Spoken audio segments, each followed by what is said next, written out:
Agora abra sua Bíblia lá em Lucas, Evangelho de Lucas, capítulo 2. Vou fazer uma breve reflexão em Lucas, capítulo 2, o anúncio do nascimento de Jesus aos pastores e os anjos. Lucas 2, do 8 ao 20.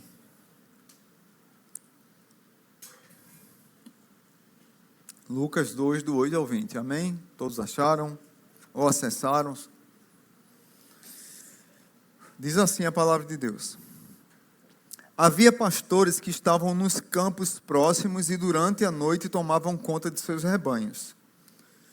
E aconteceu que um anjo do Senhor lhes apareceu, e a glória do Senhor resplandeceu ao redor deles, e ficaram atemorizados.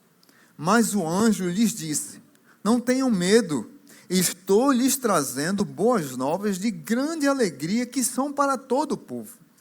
Hoje, na cidade de Davi, lhes nasceu o Salvador, que é Cristo, o Senhor.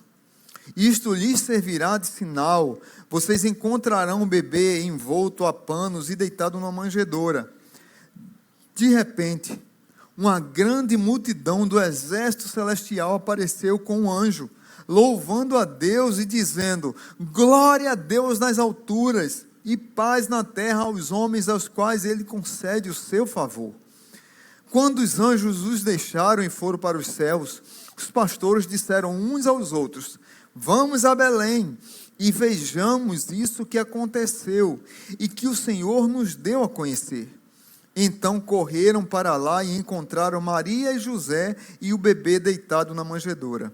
Depois de o verem, contaram a todos o que lhes fora dito a respeito daquele menino.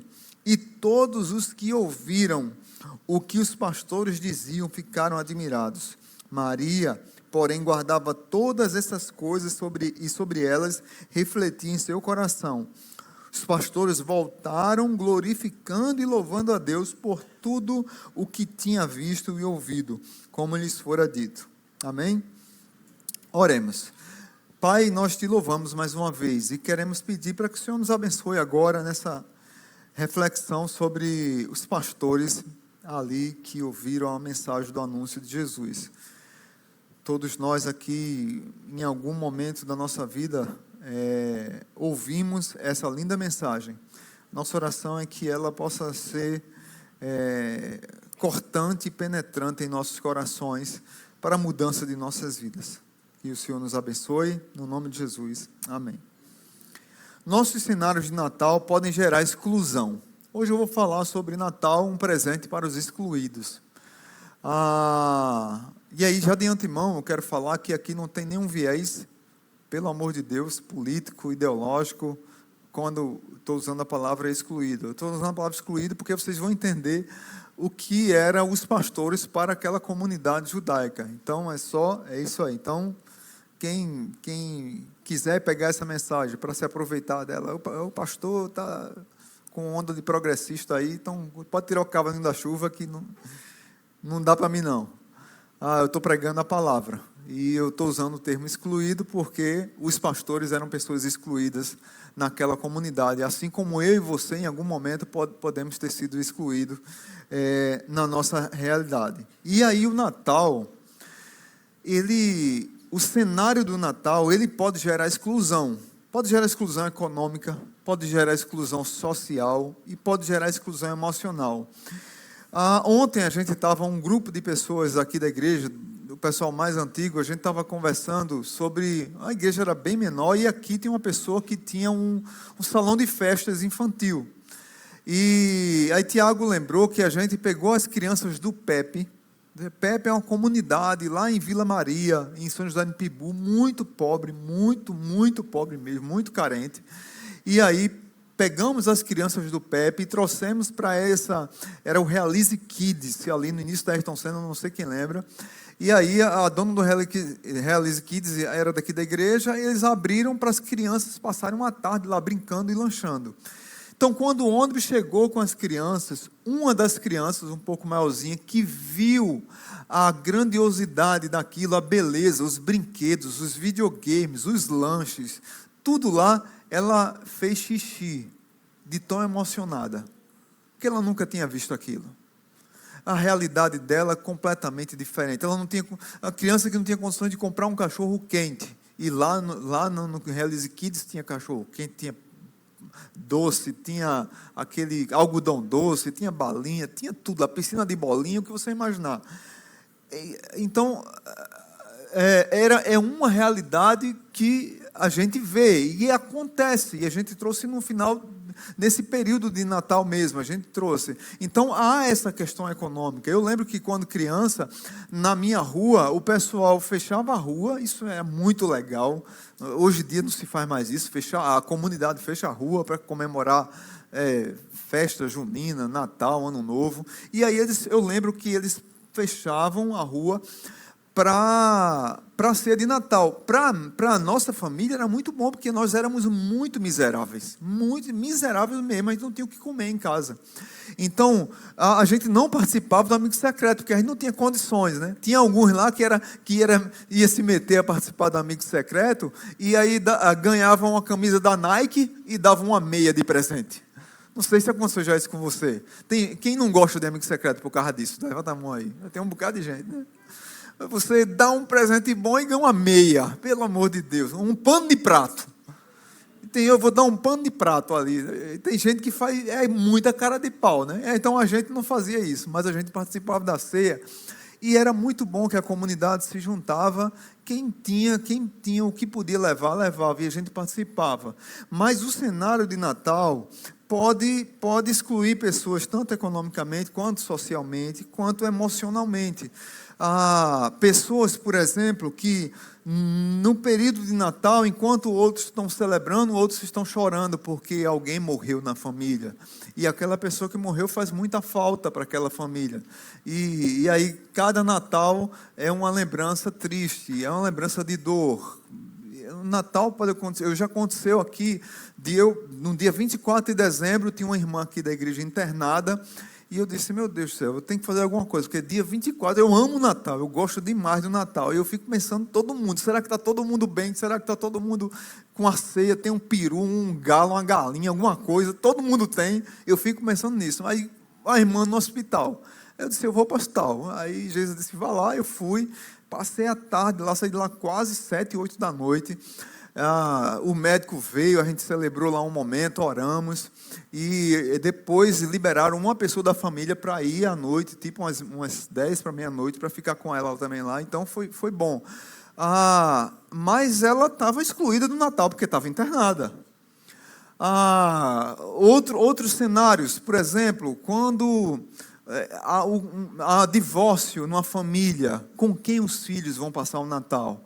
Aí passa o Natal com o pai, aí a mãe fica triste, aí passa Ano Novo com a mãe, o pai fica triste. Gente, o Natal é muito bom, é maravilhoso, mas tem muitos cenários de medo, de pavor, de terror, de não saber como é que vai ser o Natal. Tem muitos cenários de luto e tem muitos cenários de exclusão. Então, por que os pastores eram excluídos na sociedade? Os pastores, eles tinham uma má reputação, eles eram desprezados, e na verdade, porque eles bebiam muito. Eu acho que por conta do trabalho forçado e longo, eles não conseguiam muitas vezes ir para casa, não conseguiam adorar no templo. Então, as autoridades espirituais daquele período desprezavam os pastores porque eles não cultuavam, eles não tinham tempo de ir para o culto, porque eles passavam dia e noite cuidando das ovelhas. Leon Morris é um grande estudioso da Bíblia. Ele escreveu, só vou ler para vocês aqui, só para vocês entenderem como era a questão dos pastores naquele período. As revelações de Deus na aparição de seu anjo, revelações que no geral eram dadas somente a eleitos da velha aliança, a saber, profetas e alguns indivíduos, são agora concedidas A revelação de Deus através de anjos são agora concedidas a um grupo inteiro de pobres pastores que à noite cuidavam do rebanho no campo. São pastores os que pela primeira vez ouvem acerca da encarnação de Deus na boca de um anjo. A classe dos pastores de ovelha é tão desprezada na literatura rabínica que os fariseus os caracterizavam como ladrões e enganadores, igualados aos publicanos e pecadores. Os pastores eram considerados plebe, que desconhece a lei. Os tribunais não admitiam pastores como testemunhas, eram privados da honra e dos direitos civis. Se houvesse um assassinato, e uma criança fosse testemunha, e um parente da vítima fosse testemunha, o juiz aceitava. Mas o pastor, se fosse testemunha, não era ouvido, porque ele era tido como uma pessoa ralé da sociedade, e que não fala coisa com coisa. Havia um ditado entre os rabinos daquela época, olha que ditado triste: nenhuma classe do mundo é tão desprezível quanto a classe dos pastores. Nenhuma classe do mundo é tão desprezível quanto a classe dos pastores. É justamente os pastores desprezados, excluídos da sociedade, que Deus quis revelar a boa nova da salvação. E aí eu quero dividir esse texto em duas lições. A primeira é que o Natal é um presente aos excluídos, porque é tempo de boas novas, de grande alegria. O verso 10 e 11, veja comigo o que aqui diz. Verso 10 e 11. Mas o anjo lhes disse: não tenham medo. E é interessante como havia um medo. Você está cuidando das ovelhas, de repente estavam até embriagados, e aparece um anjo. José teve medo do anjo. Maria ficou assustada também. A maneira como Deus quis se revelar a esse povo simples causou medo. E é interessante que todas as vezes que o anjo aparecia para eles, dizia a frase: não tenha medo. E aí o anjo disse: não tenham medo, estou lhes trazendo boas novas de grande alegria, que são para só vocês. É isso? Só para todo o povo. Hoje, e aqui o verso 11 é um dos textos teológicos maiores da Bíblia. Hoje, na cidade de Davi, lhes nasceu o Salvador, veja, divindade de Jesus, que é Cristo e é o Senhor. Então, Jesus como Salvador foi revelado para esses pastores. Salvador é o Deus Deus Filho, entra na história para viver como um de nós. Mas ele veio com a missão de morrer na cruz do Calvário. Ou seja, eu e você já nascemos devedores. Jesus nasceu puro, continuou puro e pagou o pecado. Um puro pelo impuro como nós, pagando lá o pecado que nós não poderíamos pagar. Então, essa mensagem do Salvador que eles esperavam há muito tempo, chegou. E esse Messias, essa criança que vai nascer, é o nosso Salvador, ele é o Cristo. Hoje, na cidade de Davi, lhes nasceu o Salvador. Vocês agora são salvos, então vocês precisam estar em paz. Deus decidiu entrar no mundo e salvar vocês. Vivam em paz agora. Mas ele não é só o Salvador, ele é Cristo. E a ideia de Cristo é a ideia messiânica. Eles esperavam o Messias, o grande libertador, não um libertador político. Muitos dos judeus, muitos dos israelitas esperavam um judeu político que fosse acabar com a opressão do Império Romano, e agora nós vamos ter o nosso libertador. Não, Jesus não veio com esse viés político. Jesus veio para libertar aquele povo do pecado e da prisão de Satanás. E aí, do estribaria, ele foi para a cruz, com um único objetivo, de nos conectar a Deus. Nós vivíamos desgarrados, desconectados com Deus por conta do pecado. Jesus veio como Messias para nos conectar novamente com o Senhor. E é chamado de Senhor.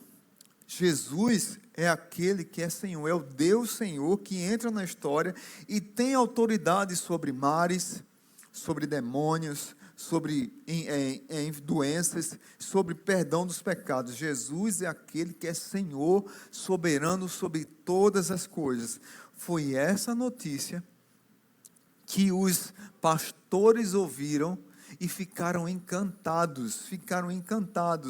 Nós agora temos alguém para pagar a nossa dívida e nós podemos voltar para casa. Não precisamos ficar se escondendo como Adão, que se escondeu depois do pecado, que ficou escondido atrás de uma árvore. Não, nós não precisamos. Nós não precisamos ser as melhores pessoas do mundo para se tornar cristãos. Nós não precisamos ser os crentes mais limpinhos do mundo para entrar na igreja. Não, Jesus te recebe como recebeu os pastores excluídos, como aqueles homens que eram tidos como cachaceiros, como beberrões, como ladrões. Mas muitos de nós, queridos, aprendemos a ser religiosos. E o religioso é triste, porque ele fica se sentindo acima da média e limitando quem pode ir a Jesus ou não. Aquela pessoa se converteu, mas fulano agora veio para a igreja, mas ciclano, não tem nada a ver. Quem vem para a igreja destruído, cheio de problemas, cheio de pecado, aqui é o lugar para receber essas pessoas. Eu lembro que a gente na Copa que foi aqui no Brasil, eu não lembro qual foi o ano, foi 2014? 2016 a Copa aqui? Não, foi 16. 2014. 2014 a gente fez aqui um projeto. Vinha muito turista para cá, né, atrás da prostituição, e aí nós começamos um projeto aqui na igreja com garotas de programa e travestis.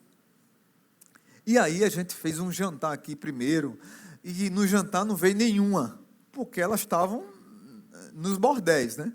E eu disse, não tem problema, fomos ali, compramos umas quentinhas, enchemos a quentinha e nós fomos para os bordéis. E a gente foi dar comida para elas, que muitas têm trabalho escravo mesmo, não tem nem o que comer. E a gente começou a dar comida. E aí começou a ligação. A gente todo mês, aqui na igreja, fazia um chá da tarde, recebia garotas de programas e travestis, todo mês. Isso durou quase 8 anos. Era um mês aqui na igreja, um mês ali num ponto que elas ficavam atrás do antigo Extra, que agora é o Açaí de Ponta Negra, onde tem uma praça que as crianças foram semana passada. Tinha um ponto lá, então a gente ia para lá e elas vinham para cá. Nesse projeto, 5 mulheres deixaram a prostituição em 8 anos, amém? Mas vocês não sabem o que a gente teve que pagar. Eu fui chamado de louco, eu fui chamado de demônio, porque eu estava profanando o templo do Senhor, trazendo prostitutas aqui para dentro. E pessoas saíram, não só saíram da igreja, mas começaram a visitar os membros da igreja. Olha, ou a gente faz alguma coisa contra esse pastor demônio que está aí louco, ou a gente sai da igreja. E graças a Deus, todas as pessoas que essas pessoas visitaram, não caíram nessa conversa. Disseram, não, a igreja é para receber qualquer pessoa mesmo. E foi 2 famílias que saíram daqui. Mas saíram e até hoje falam isso onde estão. Para mim, elas que estão sofrendo. Mas o que eu quero dizer é que tem muitas pessoas como essas pessoas dentro das nossas igrejas, querendo emperrar os excluídos de entrar. O mais pobre, o que não tem bens, o que não tem inteligência, os que são doentes, os efeminados. Nós ficamos barrando essas pessoas na igreja, porque nós nos achamos como aquele irmão mais velho lá da parábola do filho pródigo, dos filhos perdidos, como o irmão mais velho. A gente fica olhando assim, vixe, ele voltou, gastou tudo que tinha, se prostituiu, vendeu tudo e voltou, e o Senhor vai recebê-lo de volta.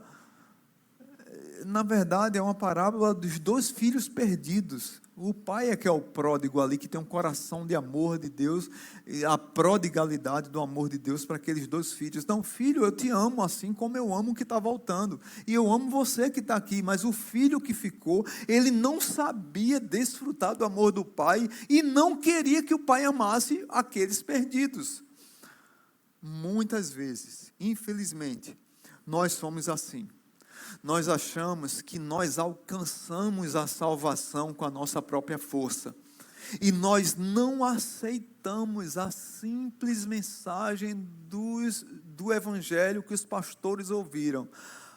Deus enviou o Salvador, que é Cristo, que é o Messias, que é Senhor e vai salvar vocês.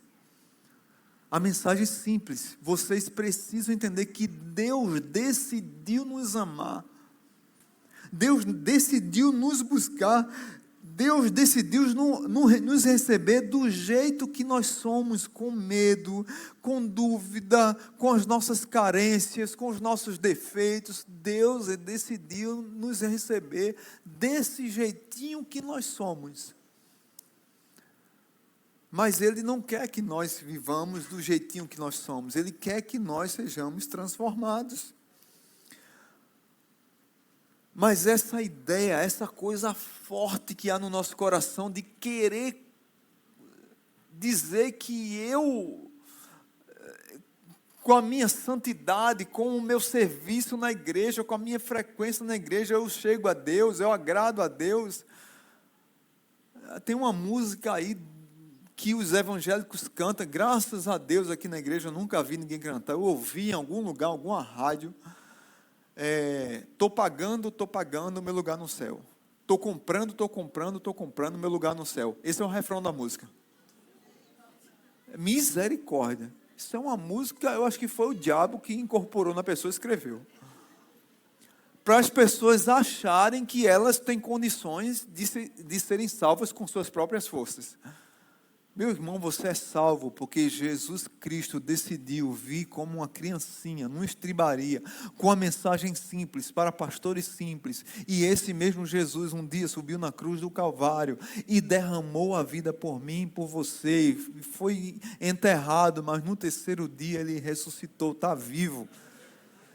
E um dia voltará para buscar a sua igreja. Mas nós somos salvos pelo que Jesus fez, não pelo que nós fazemos. Então essas boas novas de grande alegria são para todos. E os pastores foram contar essa ideia. E aí, seguindo para o final, a segunda parte da mensagem, o Natal é um presente para os excluídos, porque é tempo de transformação. Nós não precisamos, nós podemos vir desse jeito, mas nós não precisamos ficar do mesmo jeito, nós precisamos mudar. E aí o verso 15 e 16 é interessante, porque Lucas, o escritor aqui, ele dá movimento para o texto, verso 15 ao 18. Quando os anjos deixaram e foram para os céus, os pastores disseram uns aos outros: vamos a Belém e vejamos isso que aconteceu e que o Senhor nos deu a conhecer. E eles correram para lá e encontraram Maria e José e o bebê deitado na manjedoura. Depois de o verem, contaram a todos o que lhes fora dito a respeito daquele menino. E todos os que ouviram o que os pastores diziam ficaram admirados. Então Lucas, de maneira magistral aqui, ele dá movimento à narrativa. Ele usa dois verbos aqui no início. Ele diz: vamos e vejamos. A ideia de vamos, precisamos ir, esses verbos manifestam duas coisas: ansiedade de urgência. Olha, vamos, nós ouvimos a mensagem, bora, acorda, é hora, a gente tem que ir para lá, e nós precisamos ver. Há uma ideia aqui de ceticismo. Eles queriam ver, nós não vemos, bem-aventurados que não viram e creram, mas o contexto deles era um contexto que precisava ver. Então havia a urgência de ir, nós vamos ir, mas o ceticismo, eu quero ver. E aí diz a Bíblia que eles correram para ver esse menino. Quem é esse menino? Talvez muitos poderiam, até entre os pastores mesmo, eu fico tentando entender como é que eles foram ver Jesus em Belém E quem é que ficou lá cuidando das ovelhas? Se foi só um pastor, se foi dois, se dividiram o quarto de hora, 12 por 12, cada um fica aqui, e a gente vai lá e daqui a pouco volta. Eu não sei se foram todas, as ovelhas ficaram sozinhas. As ovelhas não podem ficar sem ninguém, ela tem que ficar, é o único animal que tem que ter alguém cuidando 24 horas por dia, senão eles fazem besteira, igual a crente, né? Não sei por que Deus compara ovelha com crente. E eu estou me incluindo também, como ovelha, viu, né? O pastor é Jesus, que tem trabalho com a gente, né? Então, a mensagem para eles foi simples. Vocês precisam ir e ver a mãe, o pai e a criança num coxo, numa manjedoura. Aí eu fico olhando para mim, para você. Se alguns aqui têm dons de teatro, de cineasta, de escrever, tem gente aqui que gosta de escrever, tem gente que gosta de literatura. Se nós fôssemos contar a história do nascimento do Deus Todo-Poderoso, onipresente, onisciente, o Deus de todas as galáxias, o Deus soberano de todas as coisas, ele agora resolveu nascer como um bebê, como uma criança. Como é que você contaria essa mensagem? Eu, Marcelo, contaria com trovões. Tinha que ter trovão, porque é Deus que está nascendo, gente. Tinha que ter muita luz, tinha que ter terremoto, maremoto, mexer todas as coisas. Tinha que convidar todos os presidentes e reis de todos os países do mundo, porque Deus vai nascer. E a gente faz uma cerimônia gigantesca, aí jogo de luz e tudo, aquela coisa toda, cinematográfica. Eu tenho uma mente fantasiosa mesmo. Essa é a minha maneira de que Jesus deveria nascer assim. Mas não foi assim que Jesus resolveu nascer. E é uma notícia absurda. Alguns críticos literários, eles dizem que o absurdo dos relatos bíblicos, o absurdo dos relatos bíblicos reforçam a credibilidade dos relatos bíblicos. Foi de maneira muito simples, com um roteiro simples, que Deus resolveu aparecer, Deus encarnado, aparecer para aqueles pastores. Jesus, quando ressuscitou, ele apareceu primeiro para Caifás e Anás, para o rei de lá, de Roma na época, para o imperador romano. Ele apareceu para os discípulos dele. Ele apareceu para quem? Quem lembra? Para uma mulher.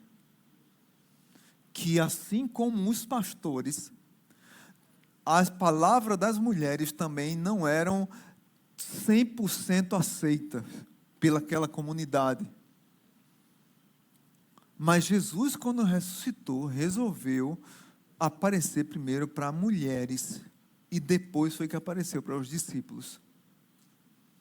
O anjo do Senhor resolveu chamar os pastores de maneira simples e disse assim para eles: vão encontrar um casal no fundo de uma estrebaria, lá não tem luz, é no escuro mesmo, é do jeito simples, pobre mesmo que vocês vão chegar. Este casal está com um bebê num coxo de um animal, aquele que está enrolado em trapos. Acreditem, pastores, aquele que está enrolado em trapos é o Deus encarnado, o Deus que cabe dentro de uma manjedoura, o Deus Emanuel.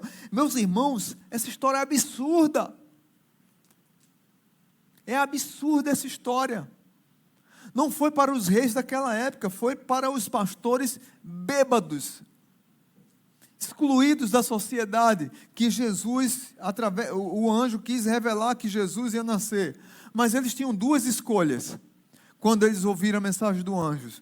Ou a gente está embriagado, está chapado mesmo, que a gente tomou todas, e aí o anjo apareceu, a gente ficou com medo. Será que a gente viu o anjo mesmo? Tu visse anjo, fulano? Eu não vi, não. Aí eu vi, eu não sei, eu tomei uma? Essa é a realidade. E a outra opção, uma opção era ficar em dúvida e não ir, não aceitar, não concordar, a gente está ruim mesmo. E a outra é, vamos e vejamos. E eles tomaram a melhor decisão, graças a Deus. Eles foram e eles viram. E eles não só foram e viram, eles ficaram encantados. Aquele menino que estava lá era o Senhor de todas as coisas. E que Deus é interessante, Deus nas coisas simples da vida, Ele nos convida a tomar decisões de ter fé ou de não ter fé. Eu tenho fé no que Deus fez, numa coisa simples. Você vai lá, simples, coxo, no coxo do animal, na manjedoura, tudo escuro. Eles não estavam em hotel, em nada, porque estava tudo lotado, porque estava tendo um censo lá na cidade, então todo mundo estava nos hotéis, e eles tiveram que ter o filho naquele lugar. E aí você acredita que ele é o Deus encarnado, Emanuel, Deus conosco, ou você não acredita? A opção é sua, você que decide, o que é que você quer crer. Mas eles creram, graças a Deus. E eles, quando creram, eles falaram para as outras pessoas, o verso 16, 17, depois de o verem, contaram a todos que lhes fora dito a respeito daquele menino. E todos os que ouviram que os pastores diziam, ficaram admirados. E eles chegaram lá desconfiados, excluídos, e se tornaram pregadores do Evangelho. As pessoas ficavam admiradas com o que eles falavam. E por fim, a turma do louvor já pode subir, voltaram louvando e glorificando a Deus.